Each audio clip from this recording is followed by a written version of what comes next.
This episode is brought to you by Reese's Peanut Butter Cups. In breaking news, leading scientists worldwide are conducting experiments to determine if Reese's Peanut Butter Cups are the perfect combination of peanut butter and chocolate. However, it appears the study was inconclusive, as the scientists couldn't help but eat all the Reese's. Because when you want something sweet, you can't do better than Reese's. Find Reese's now at a store near you.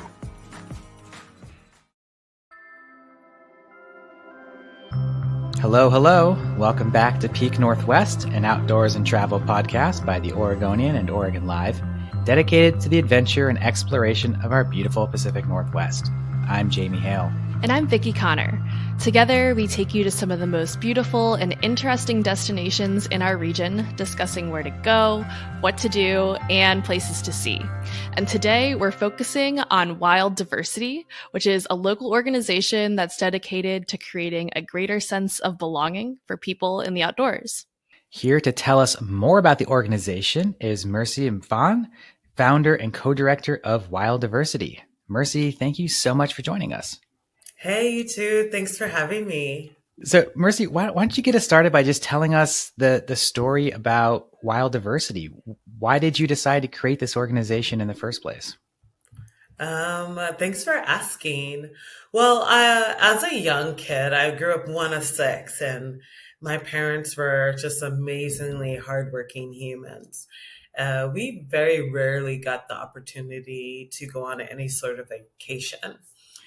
When we did, we went out to this area. We grew up in Oklahoma, so it was somewhere around there. My kid brain doesn't know the geography of where they actually took us.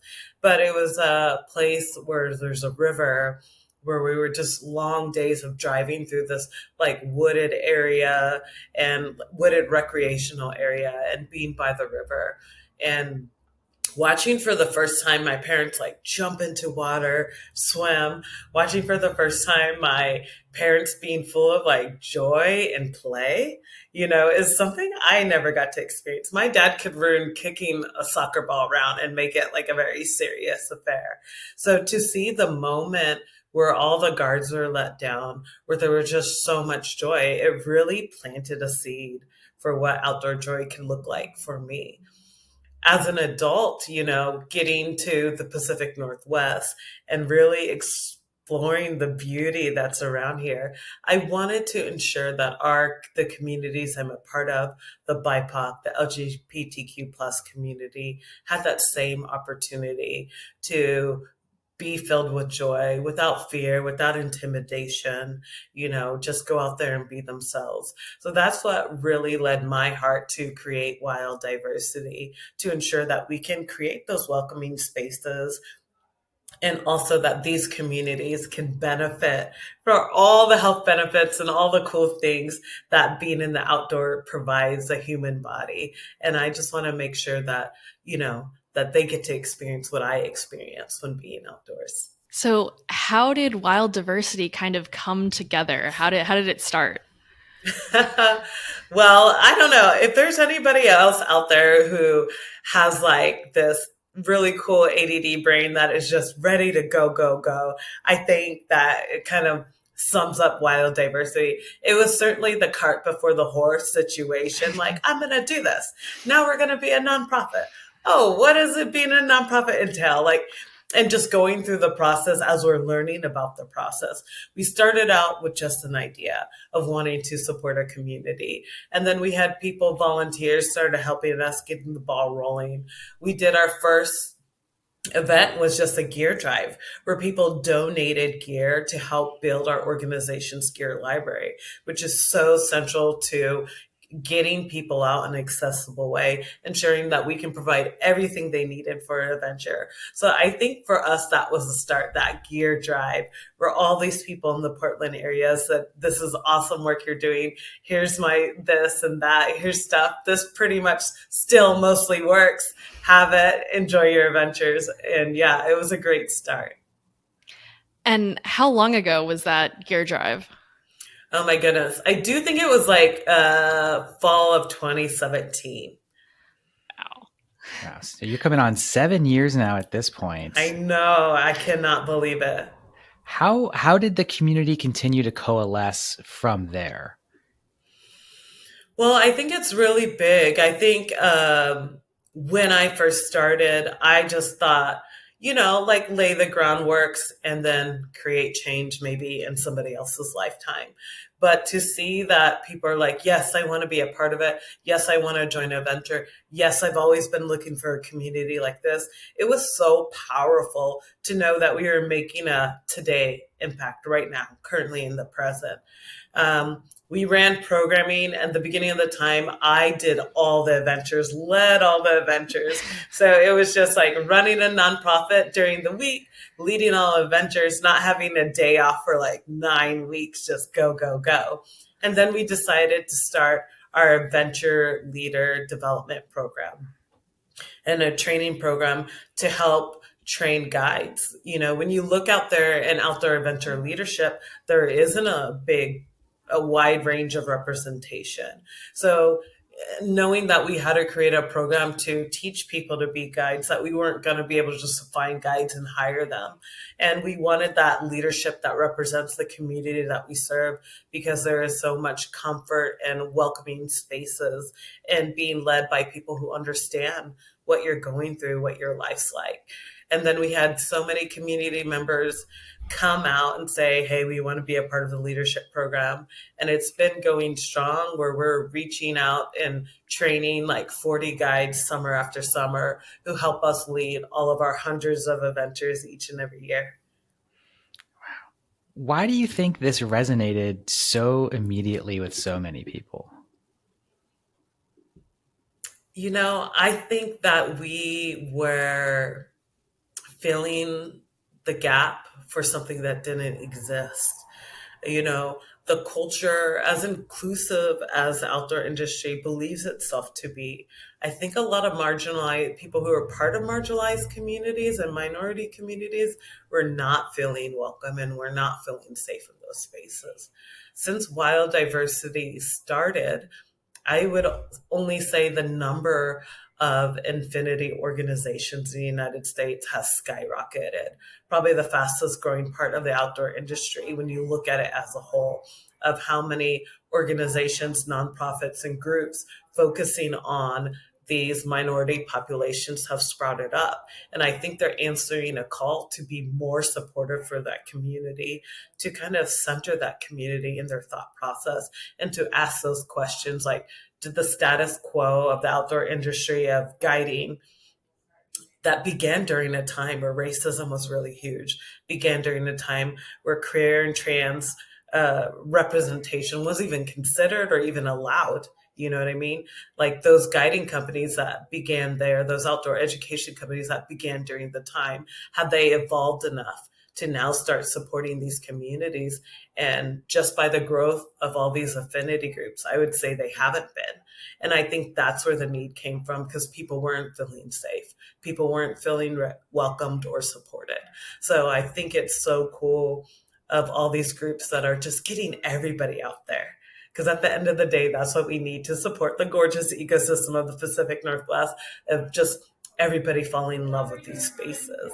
And I think people of color in particular have always had an affinity for the outdoors. They've always historically voted in higher numbers than other populations to support and preserve these natural spaces. And so for them to get the opportunity to also recreate in these spaces that are really aligned with how they view the world and really aligned with what they feel is important is an awesome opportunity. I love that. Mercy, I've been able to participate in a few different affinity groups since moving to Portland kind of recently, like 3 years ago. And I feel like my community has grown just like exponentially. Right. And it's almost to the point where I could literally like reach out to just all these people now and be like, hey, do you want to go backpacking this weekend or go for a bike ride? So I super, super appreciate what you've created. Looking at your calendar online, there are so many upcoming events. What kind of events are you putting on, and what can we look forward to in the future? Awesome. Well, you can look forward to a lot more events. For our adventures, we are actually going to be launching our multi-day adventures coming up. So although it looks like hundreds, there's going to be even more. Wow. I think what's important for us at Wild Diversity is for everyone to kind of adventure their own adventure, to find their own personal love language in the outdoors. So I remember, before I started Wild Diversity, I would go like on women affinity groups and we'd go hiking. And it was just like hike as humanly fast as possible. And when the fastest person comes back, the whole group comes back and most people don't get to see the waterfall.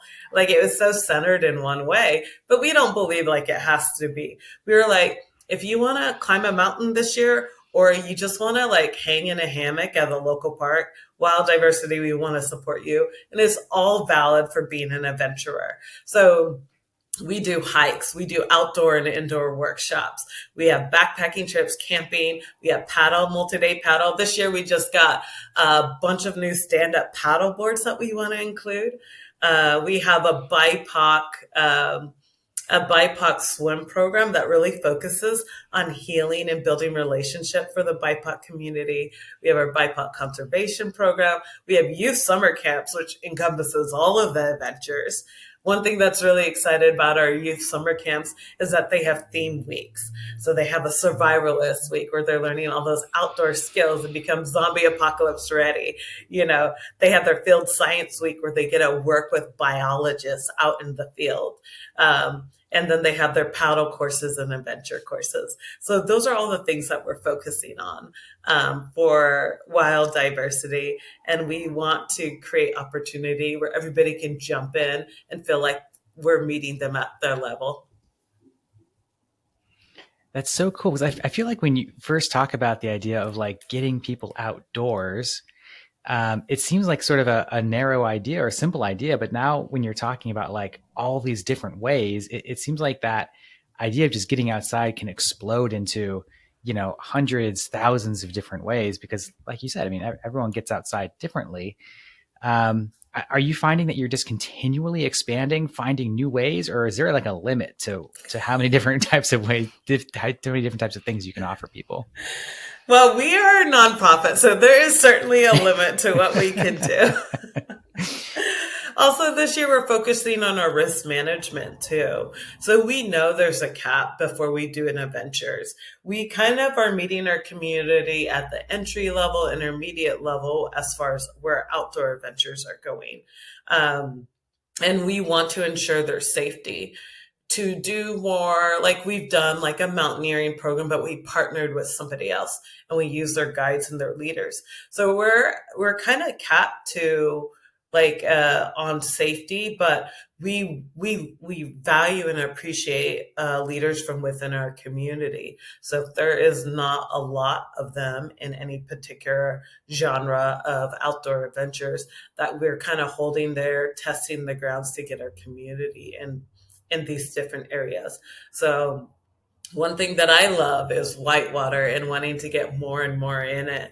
But we can't just jump tomorrow, next year, and say, hey, we're doing a whitewater program, right? It'd be really irresponsible because that's like high danger, right? So this year we sent 3 participants to training program with one of our local partners here. So they got to go to pro guide school through Northwest Rafting Company and just learn the ropes. And that was a great opportunity to grow the visibility within leadership. Because if people see those leaders out there, then they're going to be more likely to do it.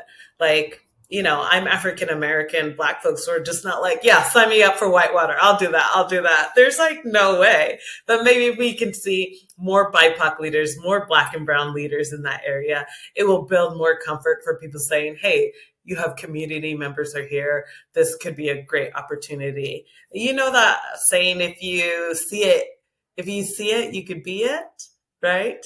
They usually use it for youth when they're talking about it, but it works for everyone. People are wondering, can I feel comfortable in that space? You're like, well, nobody like me is doing it. I don't know if I could do it. I don't know if that would be a comfortable space for me. So I think really building that comfort and building that mental and emotional safety is really, really important. So we're going to see where we can go with whitewater. We'd love to see more mountaineering. We've had a lot of community members approaching us, asking us to consider expanding into mountaineering because they don't feel like they have a safe avenue. And there's like kind of an exodus of marginalized communities leaving these old, long-standing organizations, and they're looking for a place to go. So we kind of see that in areas. We know we can't be everything for everyone, but we know we can try to support these communities in these just little ways as we grow as an organization. One thing that's on our strategic priority is to build out an adventure training center, a place that could be a hub here in the Pacific Northwest where we can train more leaders at various levels, leaders to do those higher risk sports and activities and adventures, lead our community in that. And we just want that container where we can kind of do that at a reasonable price range, something that can be affordable. Because not only just going on these adventures is expensive, but being a leader of these adventures carries its own barriers, because you not only have to get all the equipment, but the training can be thousands of dollars. So we see that supporting the leadership supports our community, whether they work here at Wild Diversity or not. Just getting more diverse leaders out there has always been a big vision and a priority for us. Mercy, if people want to get involved either as a participant or a leader, how can they go about finding more information about that? Yes, absolutely. We are always looking for support from our community, especially our community here in the Pacific Northwest, people who have always fallen in love with the outdoors here. They can head over to wilddiversity.com to go see a whole list of our adventures. We're right now in the middle of a 3-week training for our summer field staff. So this year we're close to that, but we might start again next year or later this year, start posting a little bit about that. And just overall support, if anybody wants to support Wild Diversity to help keep these adventures going. We are a nonprofit, so we certainly have a donation button on our website, and we would love donors to come in and sponsors to come in to help make these dreams of training leaders and supporting community a reality. So what I'm hearing, Mercy, is that this is not just about finding more diversity and inclusion like within the organization of Wild Diversity, but Wild Diversity acting as sort of like an incubator to send people out into the world, into other places, sort of, cast out more diversity, generally speaking. Is that right? Absolutely. At the end of the day, we want to create more diversity outdoors, and it's not just about making our organization the biggest. Can we support leaders of other organizations?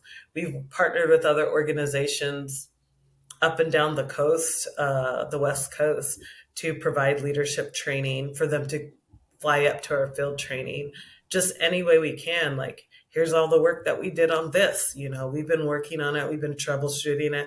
Here's good processes for risk management. Like, whatever we can to support diversity in the outdoors, we are definitely trying to expand in those ways, just knowing our limits and capacity as an organization.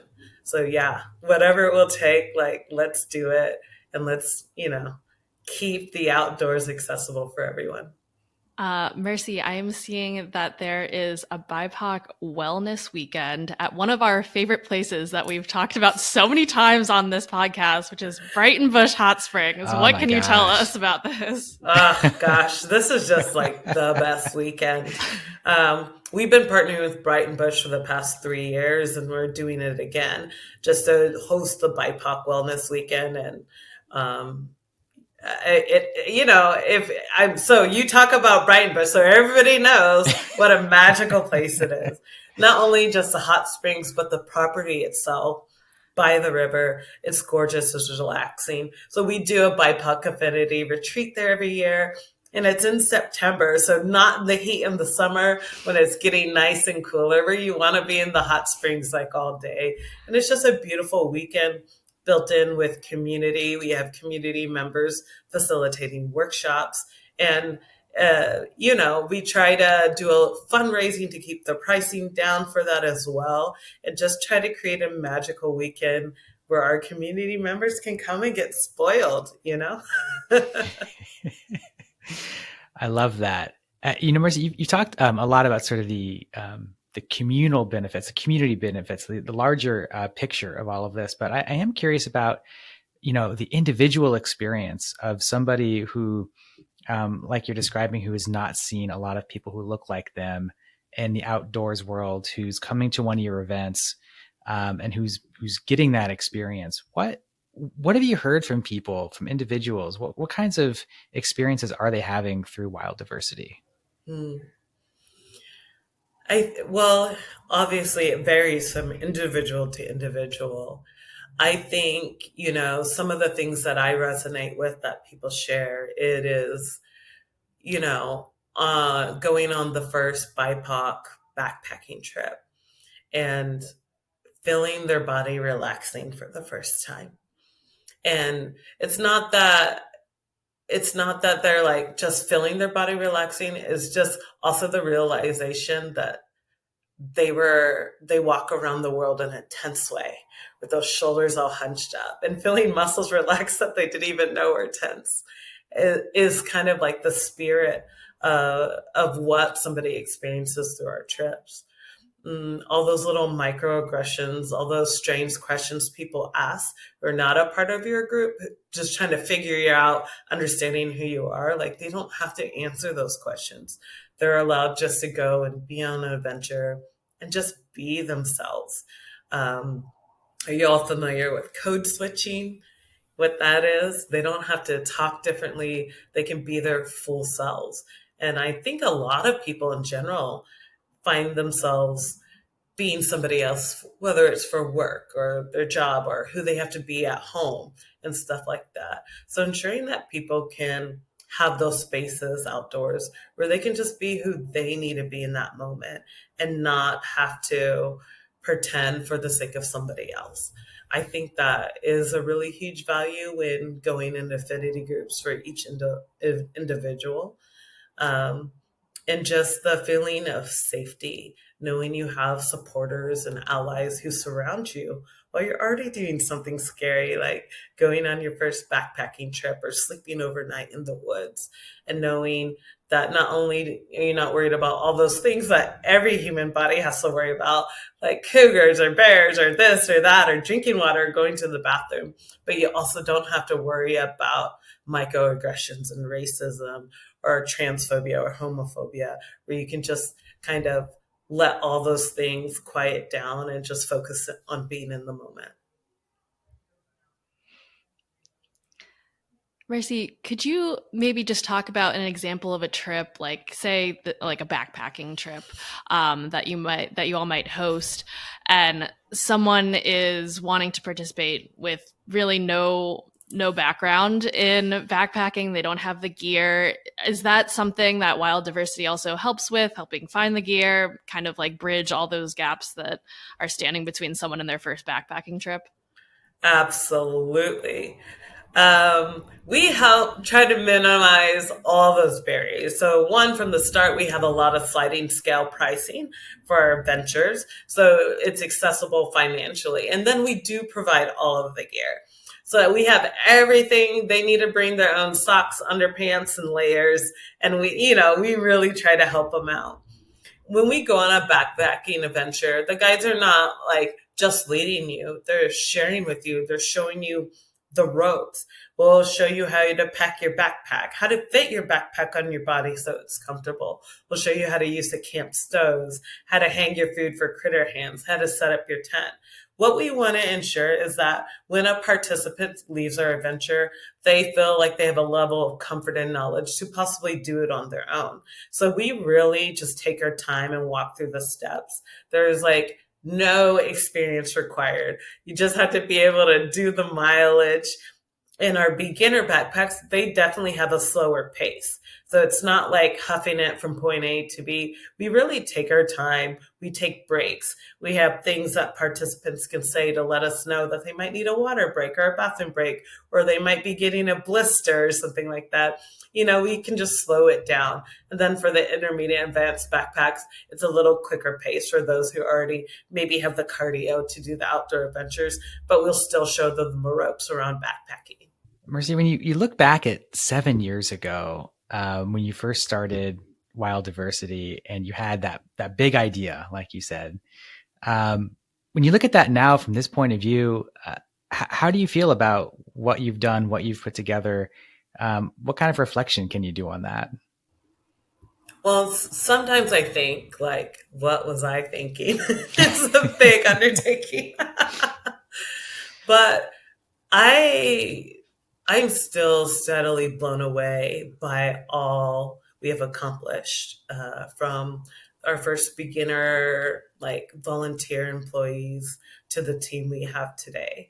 I'm blown away every year by the number of events and workshops that we put out.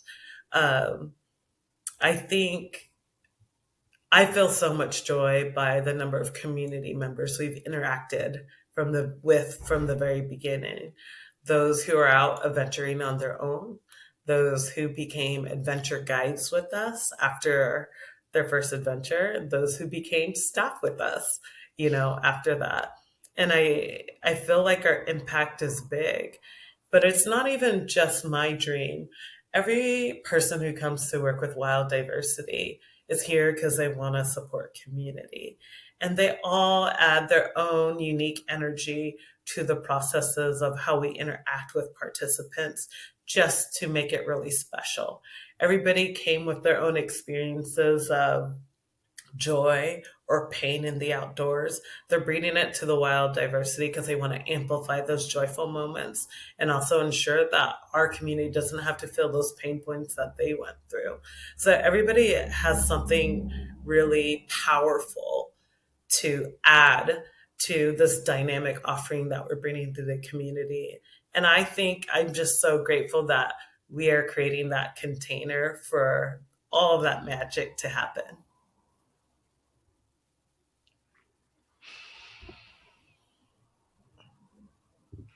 That's beautiful. And it's so wonderful to hear that you all are putting that together, to see a need in the community and to provide it and to see it blossom so well. That's got to be a good feeling.